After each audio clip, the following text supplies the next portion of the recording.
BSF এর গুলিতে নিহত এক পাচারকারী, আহত হয়েছেন আরো এক পাচারকারী। নিহত ব্যক্তির নাম সাহিদুল ইসলাম ওরফে শহীদ মিয়া। আহত কাবিল মিয়াকে মেলাঘর হাসপাতালে নেওয়া হয়েছে।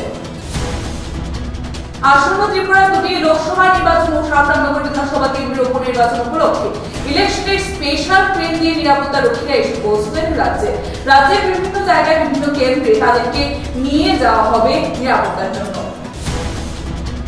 আবারও আগরতলা জিআরপি থানায় এবং আরপিএফ পিএসআর মিলে আগরতলা রেল স্টেশনে দুজনকে গ্রেফতার করা হয় এবং তাদের কাছ থেকে উদ্ধার করা হয়েছে মোট 22 কেজি শুকনো গাঁজা। দুটি পিন ব্যাগ উদ্ধার করতে সক্ষম হয়েছে পুলিশ। আজ থেকে 10 দিনের জন্য শুরু হতে চলেছে চৈত্র মেলা। আগরতলার শকুন্তলা রোড ওরিয়েন্ট চুমনি ও চিলড্রেন্স পার্কে বসবে এই চৈত্র মেলা। এই চৈত্র মেলায় ক্ষুদ্র ব্যবসায়ীরা বিভিন্ন জিনিসপত্র নিয়ে পসরা সাজিয়ে বসবে বিক্রি বাট্টা করার জন্য।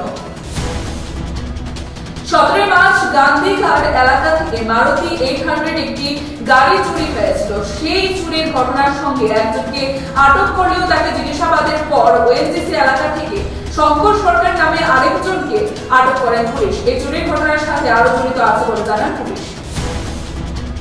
গাছ কাটানোর কাজ করতে গিয়ে গাছ থেকে পড়ে গুরুতর আহত এক শ্রমিক, নাম বিজয় নন্দী, বয়স 41 বছর। ঘটনা যোগেন্দ্রনগর বনকুমারী এলাকায়। বর্তমানে ওই শ্রমিক মৃত্যুর সঙ্গে পাঞ্জা লড়ছেন জিবি হাসপাতালে। গণতন্ত্রকে সুদৃঢ় করতে সকলকে ভোটদানে নিয়ে এগিয়ে আসার আহ্বান জানিয়ে কোহিনুর কমপ্লেক্স প্রাঙ্গণ থেকে আয়োজিত র্যালি। এদিন সুভাষ পার্ক কোহিনুর কমপ্লেক্স প্রাঙ্গণ থেকে আয়োজিত এই র্যালিতে উপস্থিত ছিলেন খোয়াই জেলা শাসক চাঁদনী চন্দ্র।